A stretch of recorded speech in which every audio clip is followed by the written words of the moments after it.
Hi, everyone. My name is Isabel Mavrides Calderon. I am a disabled disability rights activist, and I am 18 years old. Thank you so much for coming. I decided to start this series called Educating for Access because as a student, I have learned firsthand that issues of disability history and disability current events are often not covered in the K through 12 system. Yet it is so incredibly crucial to our history and our current life. So I wanted to start this series breaking down these issues with pre-American Disabilities Act history. Now, I was born 14 years after the American Disabilities Act was passed in the 90s. So I've never experienced what the world was like without the American Disabilities Act, and I am so grateful for that. But it's so crucial that we know what it was like because so many of these issues, unfortunately, are showing up again today. And what's most dangerous is that there has been multiple Supreme Court cases threatening to gut the American Disabilities Act. If we don't recognize how the world was before we had the ADA, we don't recognize the gravity of what it would be like for the ADA to go away. Before I start the series, I want to take a moment to remember and honor Judy Heumann, one of the leading disability rights activists that helped pass the Americans with Disabilities Act, and one of the reasons why a lot of the things I'm going to be covering in this video aren't as prevalent today. So without further ado, let's begin with pre-American Disabilities Act history. If I can click next, there we go. So there's so many things that happened before the Americans with Disabilities Act, so I decided to pick a couple key moments, starting with Buck v. Bell. So Buck v. Bell was a Supreme Court case from 1927. This was 63 years before the passing of the Americans with Disabilities Act. So let's break it down. So the case of Buck v. Bell centered around a woman named Carrie Buck. Now, who is Carrie Buck? Carrie Buck was the illegitimate daughter of a disabled woman who was developmentally disabled as well. And this developmental disability had ran in her family for the past 3 generations. When this case first came about, she was 18 years old, which was 1924. Basically, she was institutionalized. And in Virginia institutions, there was a Virginia Eugenical Sterilization Act, which allowed for the sexual forced sterilization of inmates of the institutions in order to promote the health of the patient and the welfare of society. For context, in the 20s, this idea of eugenics was really rampant and really popular and normalized. But before this procedure could be performed on Carrie Buck, who we see right here, it needed to go to court. A hearing was required to determine whether or not the operation was a wise thing to do and whether or not it was legal. So let's see how that actually turned out. So this first went to the local circuit court, but later it got moved up to the Supreme Court. And the question that this hearing surrounded was, did the Virginia statute, which authorized sterilization, deny Buck the right to due process of the law and equal protection of the law as protected by the 14th Amendment? As we know, the 14th Amendment is the amendment in the Supreme Court about equal civil rights. And this is how it turned out. So when this went to the Supreme Court ruled that the 14th Amendment didn't protect Buck and that forced sterilization was in order. And Justice Oliver Wendell Holmes, who is known for civil rights, said this in his majority decision. It is better for all the world if instead of waiting to execute degenerate offspring for their crime, or to let them starve for their imbecility, society can prevent those who are manifestly unfit from continuing their kind. The principle that sustains compulsory vaccinations is broad enough to cover cutting the fallopian tubes. 3 generations of imbeciles are enough. Just take a moment to think about that. The Justice Oliver Wendell Holmes additionally said that this Virginia statute for forced sterilization should be something that is continued in other states because disabled people are a threat to the health of society. Additionally, this case created this idea and brought forward this idea, particularly with Justice Oliver Wendell Holmes' wording, that some lives are worth more than others. He said that for public welfare, the states that disabled people take away from states' public welfare and should not be swamping our world with incompetence. really, really terrible. And what's most shocking is that Buck v. Bell has never been overturned. I find it really ironic, not to get political, but I think all of this is inherently political.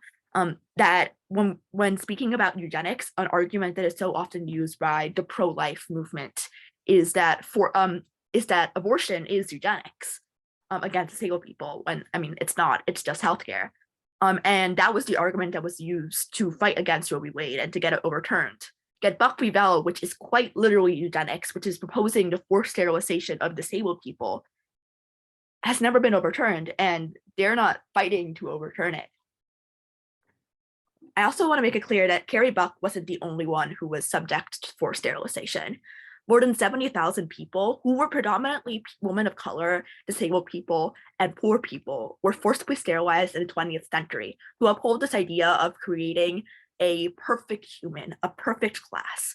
Under this idea that an ideal future, a better future, and a better America is one in which disabled people do not exist. Now, today, forced sterilization isn't technically legal, but there are so many loopholes to this, and we still see it happening. So this case has really rung into our future, despite it technically being illegal. So the next issue I'm going to be talking about is Willowbrook State School. Now, this school opened in 1947 and eventually closed in 1987, which was 3 years before the passing of the Americans with Disabilities Act. So what was Willowbrook? Now, technically, it was a state-run institution for children with intellectual disabilities. But in reality, it was a warehouse where adults and children with disabilities were committed by their parents who either didn't want them or didn't know how to take care of them. Or what was most common is doctors would tell their parents that they needed to institutionalize their children because that's where they would be safest and that's where they would get the best care possible. In reality, parents had no idea what they were condemning their children to. They had no idea that they were signing their rights away so their kids could live a life of agony and neglect and abuse by those who were charged with their care.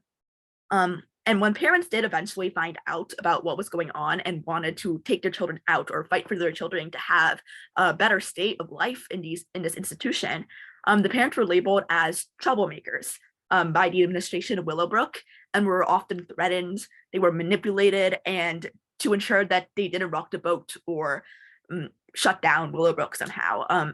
So even though, yes, parents were the ones who put their children in, it wasn't under full consent. It wasn't under like knowledgeable consent.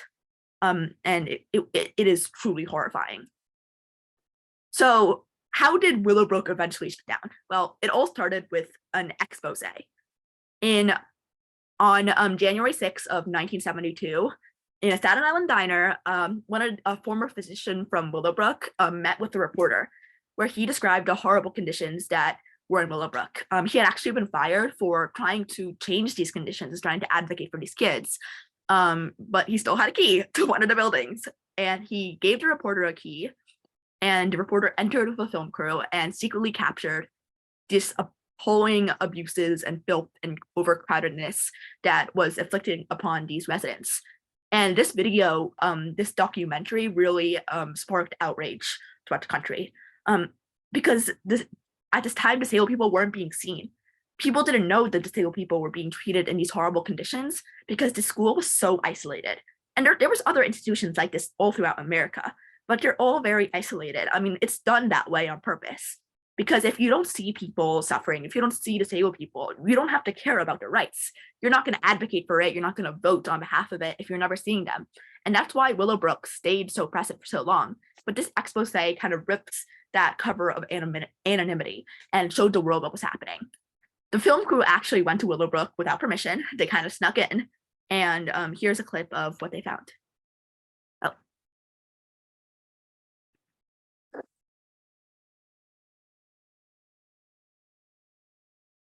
I visited the State Institution for the Mentally Retarded, and I think that particularly at Willowbrook that we have a situation that borders on a snake pit, that the children live in still, but many of our fellow citizens are suffering tremendously because lack of attention, lack of imagination. Children lying on the floor naked and smeared with their own feces, they were making a pitiful sound, the kind of mournful wail that it's impossible for me to forget. This is what it looked like, this is what it sounded like, but how can I tell you about the way it smelled? It smelled of filth, it smelled of disease, and it smelled of death. We've just seen something that's probably the most horrible thing I've ever seen in my life. Is that typical of ward life? Yes, there are 5,300 patients at Willowbrook, which is the largest institution for the mentally retarded in the world. Okay. So that was really disturbing. There's a lot more, but I don't want to show it right here. 1 second. Technical difficulties.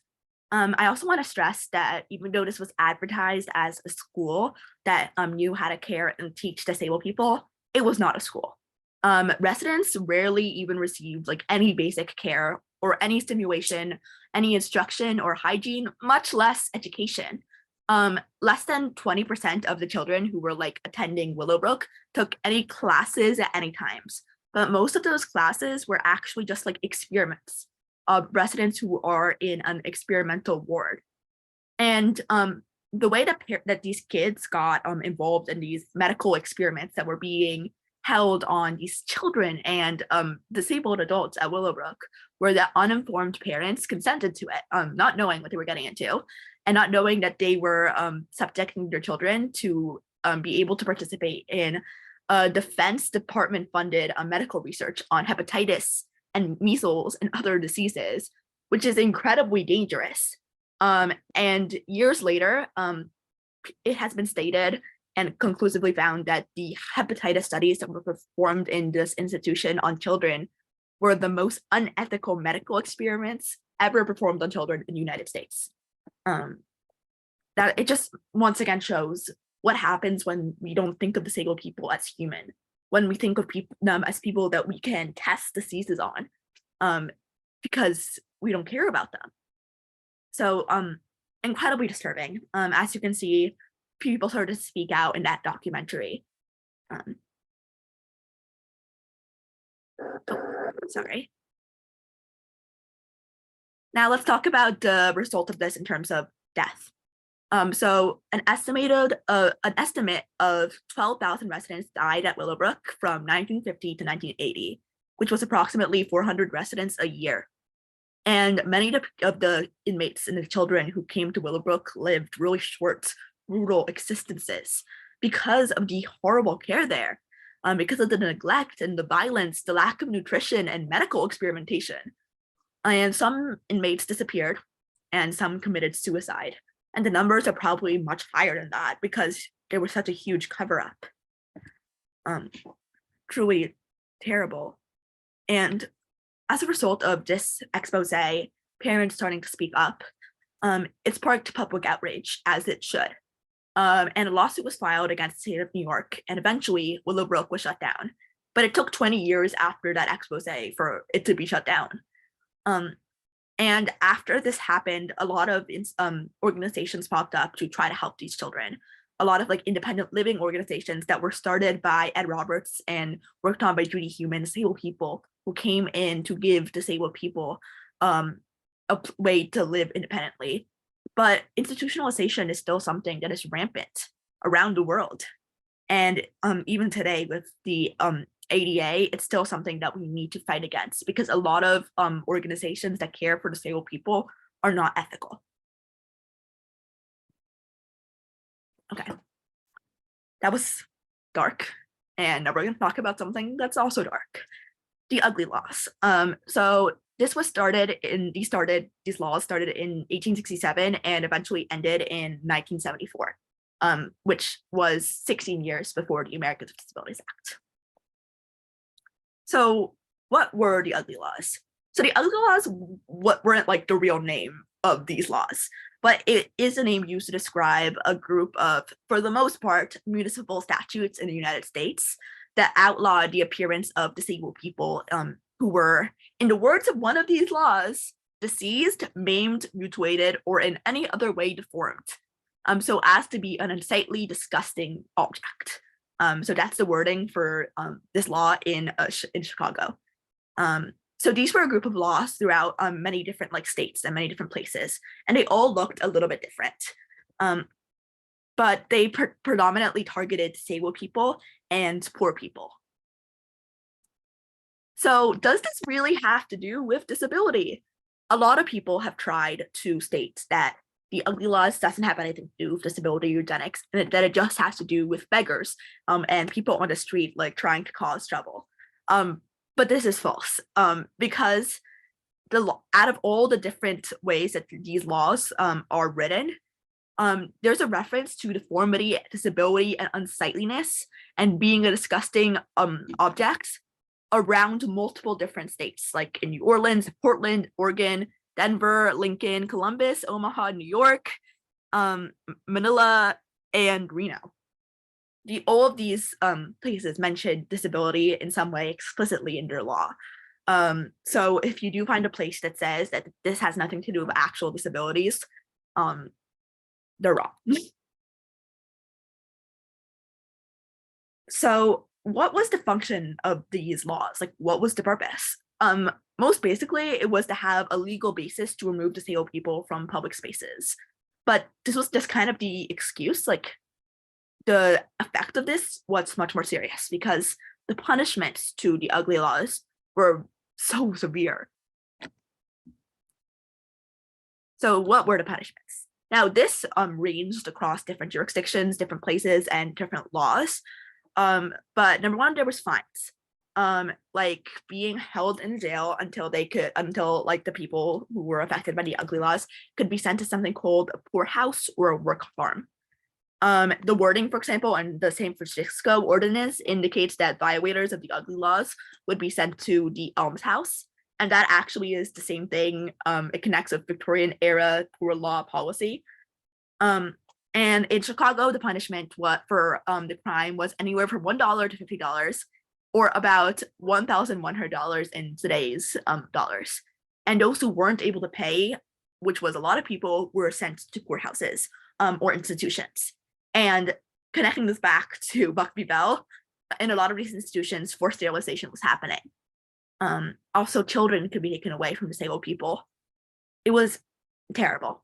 And while today the ugly laws don't exist, I still believe we have some reminiscences of them. For example, with hostile architecture, if you've seen how benches where homeless people would often lay down are now covered with spikes so people can't lay down, how Penn Station took away benches so homeless people wouldn't be able to lay down or sit down because people don't want to be disturbed by them. I think that's another version of how the ugly laws operates. This idea is that that people who are poor, people who are marginalized, people who are disabled shouldn't need to be seen by people who are non-disabled, and that their presence is bad enough to legally be taken away from a public space. Really horrible. Sorry. So that is all for today. I wanted to keep these episodes short to make sure that they are most accessible. But here are my sources if you want to do more research on this. This is really just an introduction to these issues because I truly believe that everyone should do research on these things. And I think it's really hard to know where to start with disability history research because there's just so much. So with each of these topics, there's just so much more they could deep dive into. And if anyone wants a full list of sources and more articles that I use beyond just what's on the slide today, let me know. Thank you so much for listening. And in my next episodes, I'll be talking about the passing of the ADA, how that was happened, and what life is like post-ADA.